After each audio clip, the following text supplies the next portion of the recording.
오늘부터 구약성경 룻기를 한번 살펴보려고 합니다. 룻기의 배경은 오늘 우리가 읽은 룻기 1장 1절에 이렇게 설명해 주고 있습니다. 사사들이 치리하던 때에. 사사들이 치리하던 때는 어떤 때였을까요? 그리고 사사들이 치리하던 때의 특징은 어떤 상황이었을까요? 사사기를 보면 사사들이 다스렸던 때의 상황을 이렇게 한 문장으로 정리해 줍니다. 사사기 17장 6절입니다. 그때에는 이스라엘의 왕이 없었으므로 사람마다 자기 소견에 오른 대로 행하였더라. 똑같은 문장이 21장 25절에도 반복이 됩니다.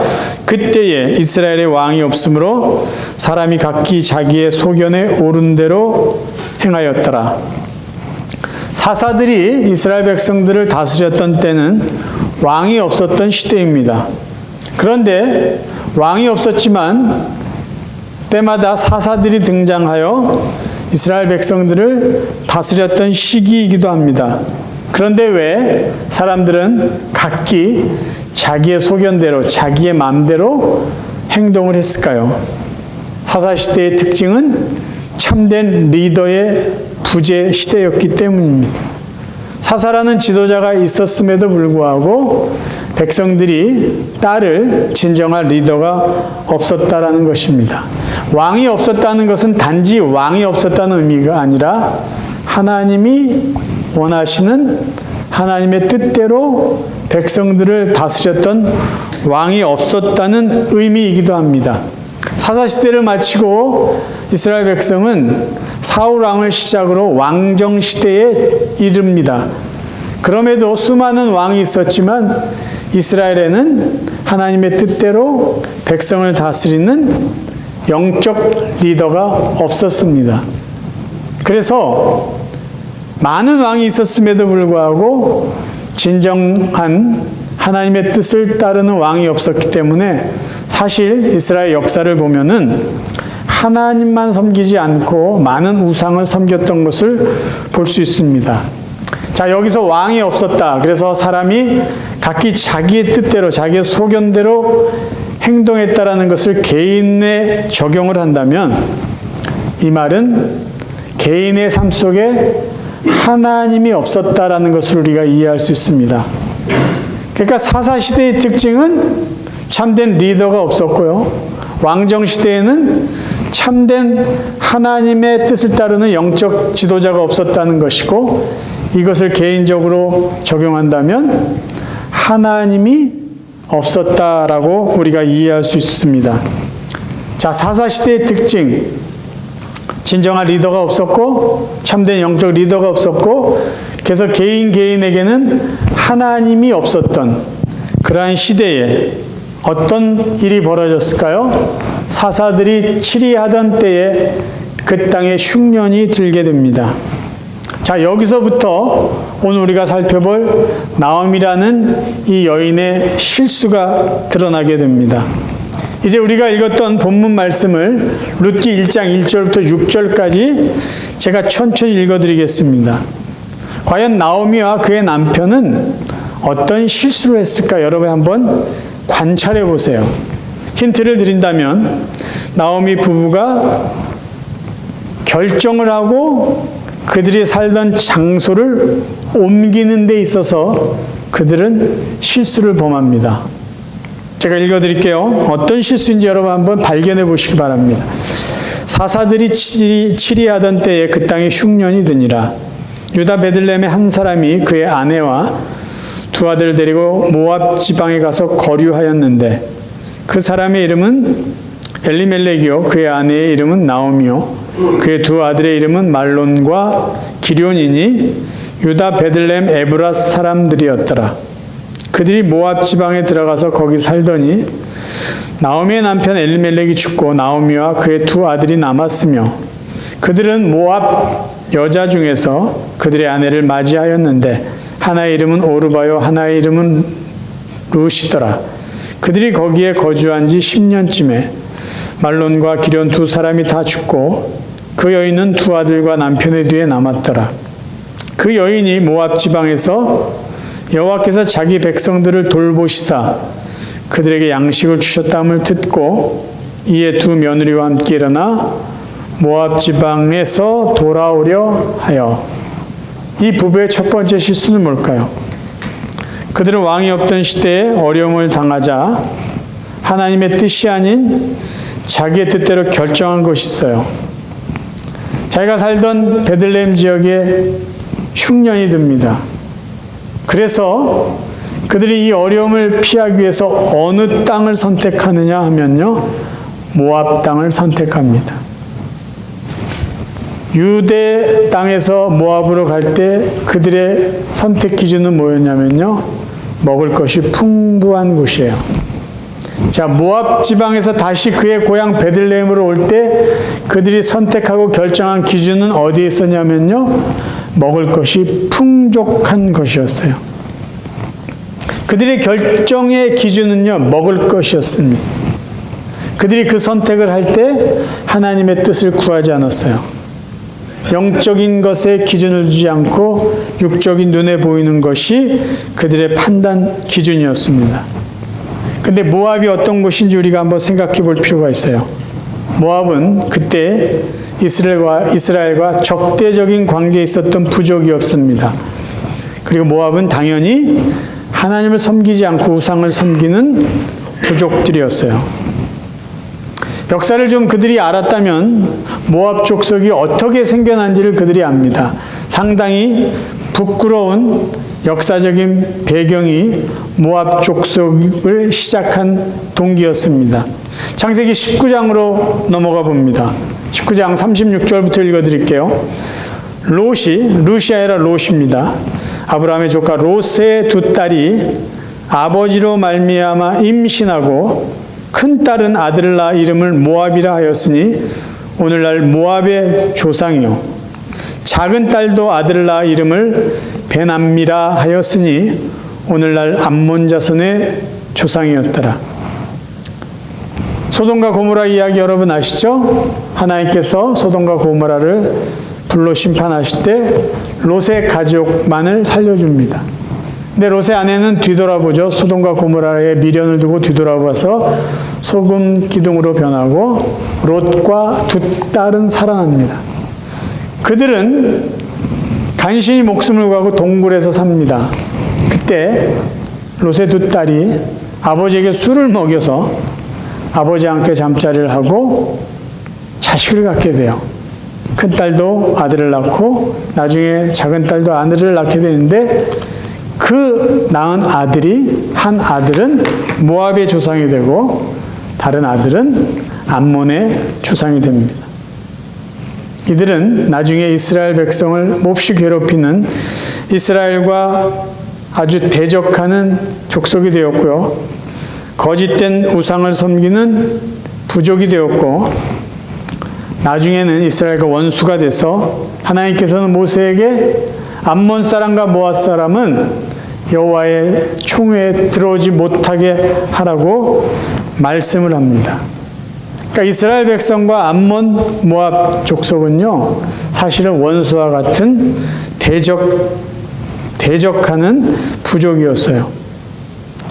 자, 나오미 부부의 문제가 무엇일까요? 어려움이 생길 때 그들은 하나님의 뜻을 구하지 않습니다. 믿음으로 견디려고 하지 않았어요. 그리고 단지 먹을 것이 많은 곳을 찾아갔는데 그곳은 이스라엘 민족을 대적하는 부족이었어요. 그리고 하나님을 섬기지 않고 우상을 섬기는 곳이었어요. 여러분, 성도들이요, 하나님의 백성들이, 그리스도인들이 어려움이 생길 때 어떻게 해야 될까요? 어려움을 피해야죠. 그런데 피하기 전에 해야 될 것이 있어요. 믿음으로 하나님의 뜻을 구하는 거죠. 필요하다면 견뎌내야죠. 하나님의 백성이 어려움이 있을 때 무조건 그 어려움을 피하는 것이 최선의 방법이 아닙니다. 피해야 된다면 피해야 되지만 하나님이 피하지 말고 견뎌야 된다라고 하면 견뎌야 되는 거죠. 어려움은요, 어디에나 있습니다. 이 나오미의 삶을 보세요. 먹을 것이 풍족한 모압에 갔다고 해서 모든 것이 다 해결됐나요? 아니요. 그곳에서 뜻하지 않은 어려움을 겪습니다.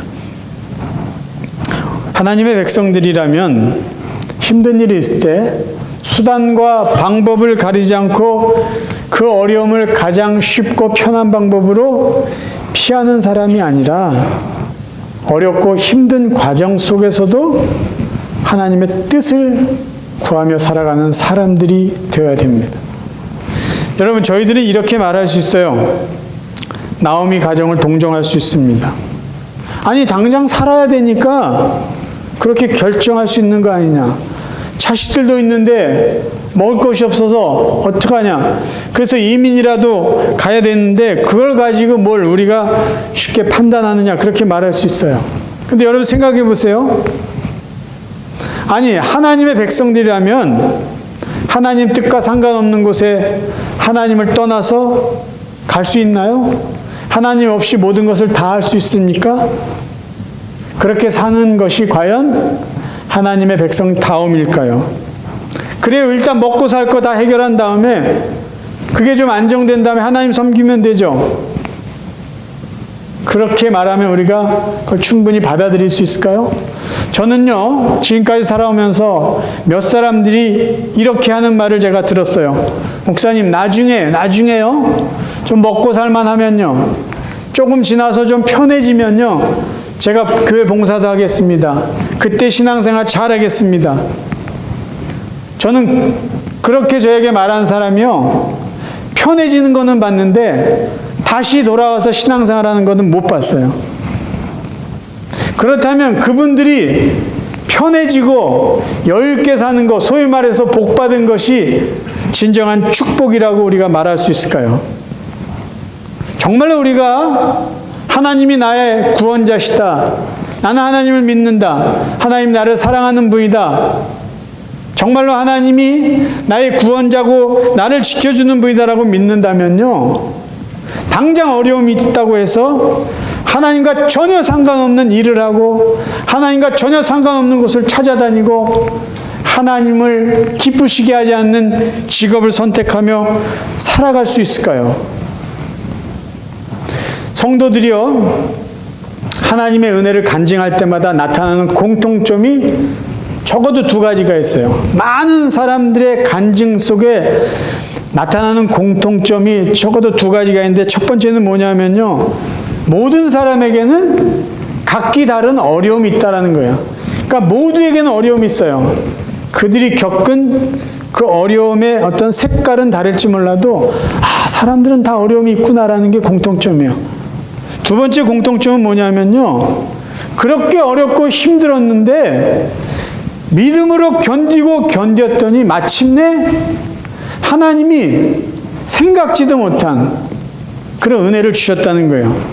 피할 길을 주신 것도 있고요, 선한 사람을 만나서 도움을 받게 하신 것도 있고요, 어떻게든 하나님이 자기를 도와주셨다는 그런 이야기는 공통점이에요. 여러분, 성도가 믿음으로 산다는 건 뭘까요?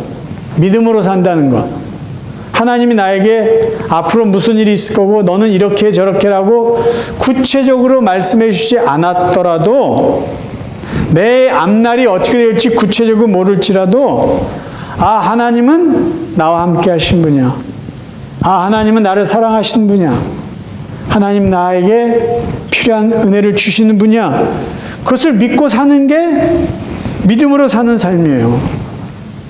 근데 지금 나오미 부부는 그 부분이 빠졌다라는 것입니다. 오늘 본문 읽지 않았지만 나오미가 했던 두 번째 실수가 있어요. 그가 모압에, 베들레헴에는 흉년이 있고 모압 지방에는 풍년이 있어서 거기 가면 좀 낫겠지 하고 갔는데 살다 보니까 그게 아니에요. 그래서 힘들게 살아가고 있는데 소문을 들어보니까 자기 고향 베들레헴에 먹을 것이 풍족하다라는 소식이 들려집니다. 그래서 다시 이민을 하기로 결정해요. 그런데 그가 자기 고향에 갔더니 사람들이 막 반겨해 주는 거예요. 10년 넘게 만났는데도 고향에 있는 사람이 막 반가워해요. 그때 나오미가 뭐라 그런지 아세요? 하나님께 원망을 합니다. 하나님께 자기가 힘든 것이 당신 때문에 힘들었다라고 말을 해요. 룻기 1장 20절과 21절을 제가 읽어드리겠습니다. 나오미가 그들에게 이르되 나를 나오미라 부르지 말고 나를 마라라 부르라. 이는 전능자가 나를 심히 괴롭게 하셨음이니라. 내가 풍족하게 나갔더니 여호와께서 내게 비어 돌아오게 하셨느니라.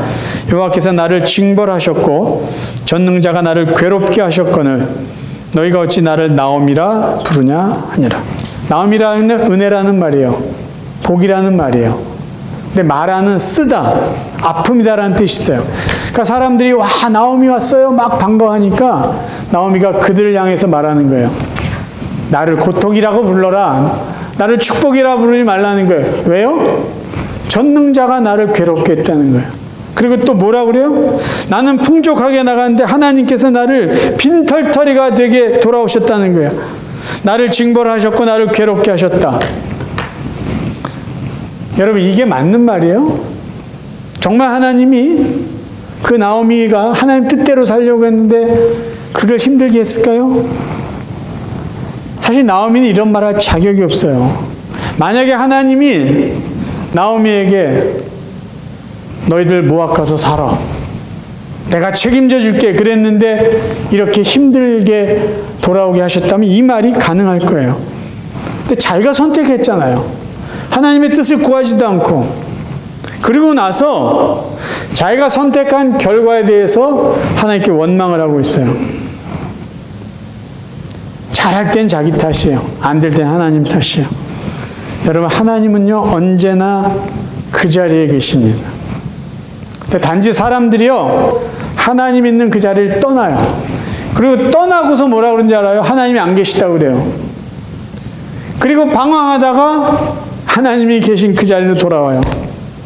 그리고 하나님 여기 계셨군요. 그렇게 고백을 합니다. 나오미의 삶을 보세요.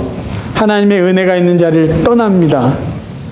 10년 넘게 고생하고 다시 되돌아왔을 뿐이에요.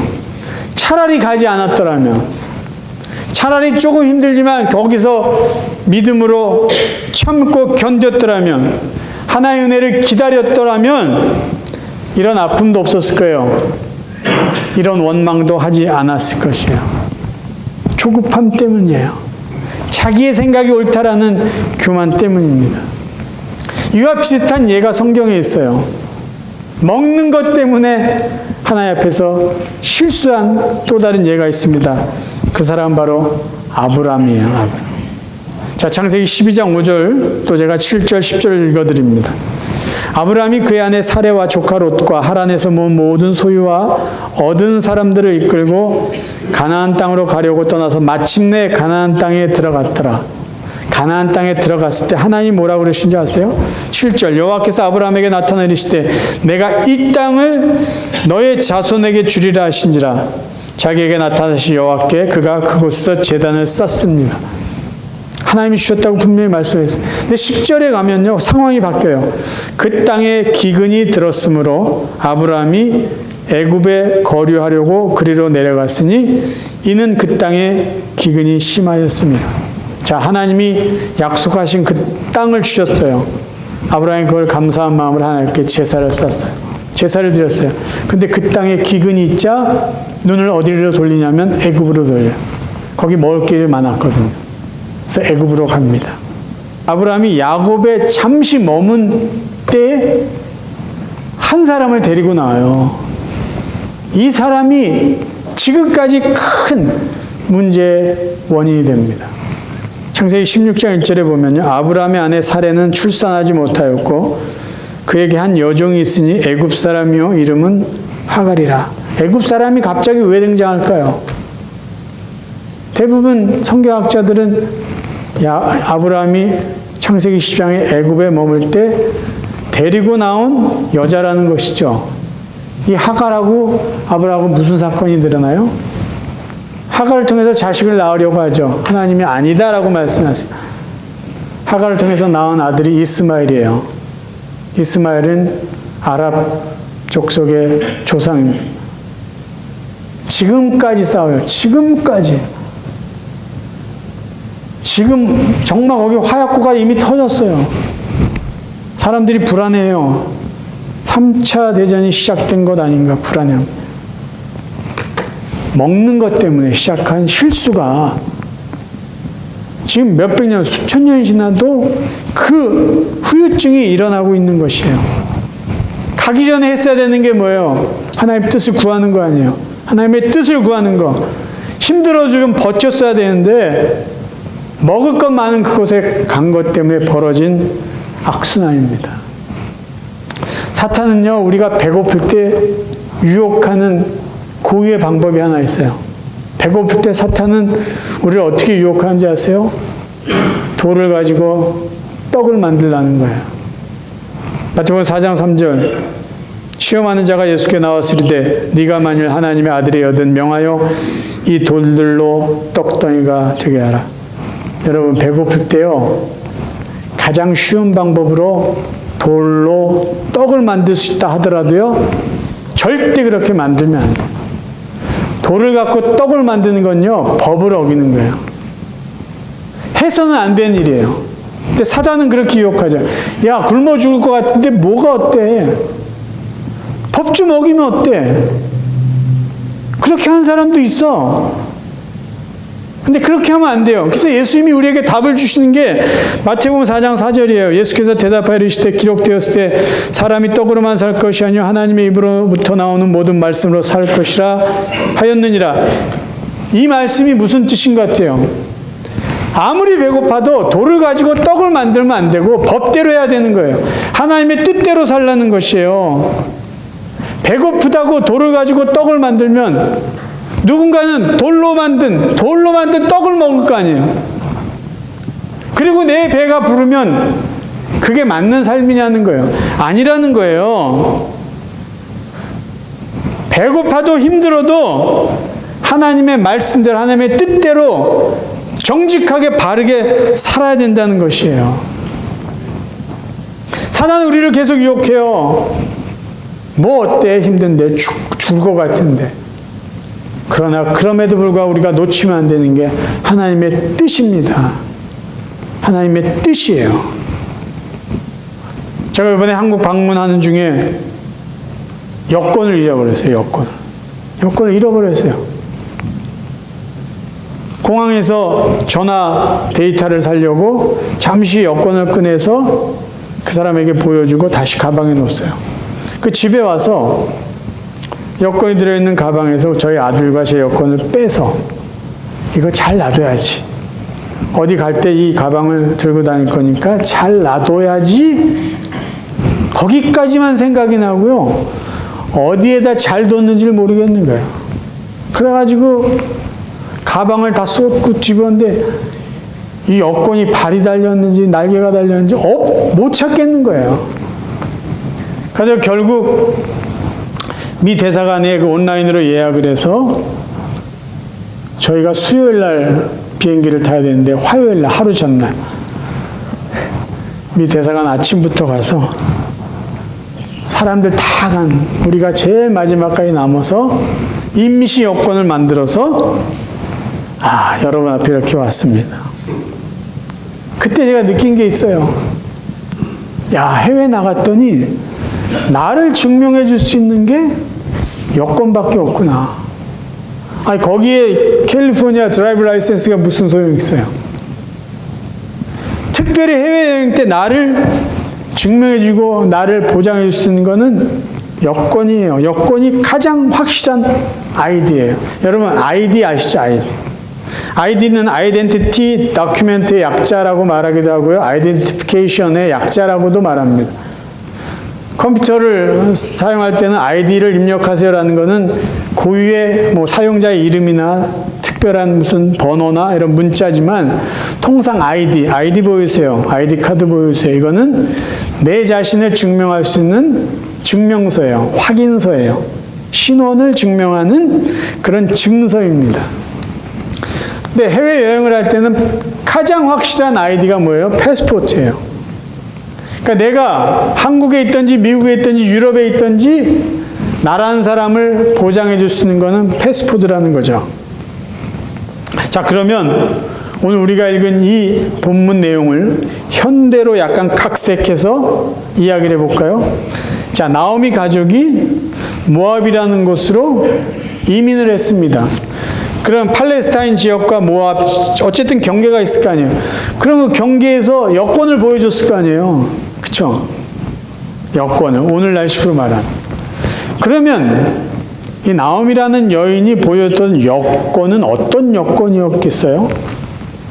히브리인이다 라던가 유대인이라던가 모압 사람과는 분명히 다른 여권이었을 거 아니에요. 그렇다면 그 여권에서 알 수 있는 건 뭐냐면 이 부족은, 이 사람들은 하나님을 믿는 사람이다라는 것일 거예요. 그렇죠?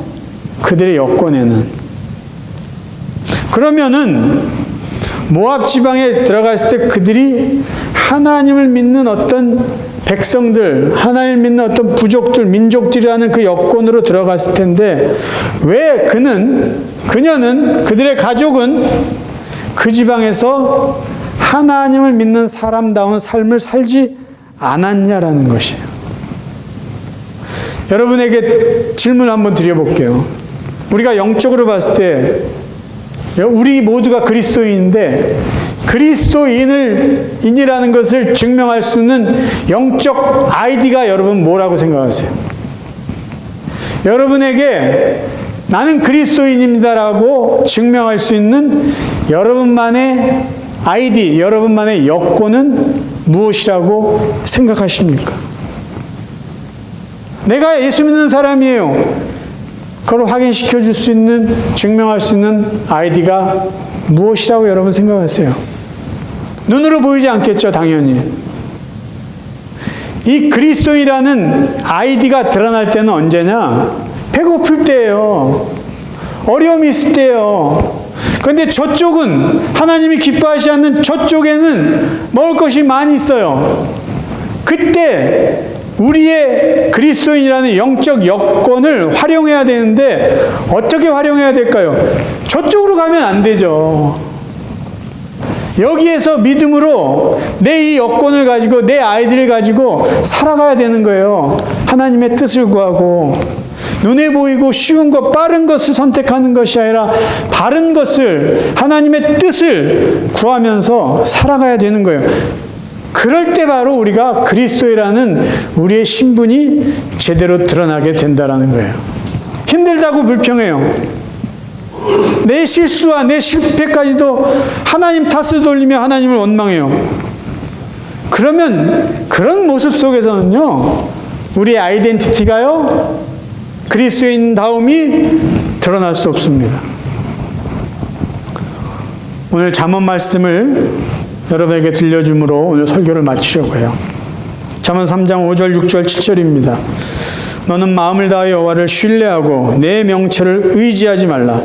너는 범사의 그를 인정하라. 그리하면 내 길을 지도하시리라. 스스로 지혜롭게 여기지 말지어다. 여호와를 경외하며 악을 떠날지어다. 사랑하는 성도 여러분, 어렵고 힘들 때요, 조급함을 버리세요. 배고플 때요, 풍족한 것을 바라보지 마시고 하나님을 바라보십시오. 기도하세요. 그리스도인다움, 여러분의 영적 여건, 영적 아이덴티티를 그때 보여주세요. 풍족할 때도 부족할 때도 어떤 환경에서도 어느 곳에서든, 그곳이 미국이든 유럽이든 아프리카든 한국이든, 나의 영적 아이디는, 나의 아이덴티티는 하나님의 자녀입니다. 하나님의 백성입니다. 그것을 우리의 삶으로 증명하면서 살아가는 저희 모두가 되기를 주님의 이름으로 축원합니다.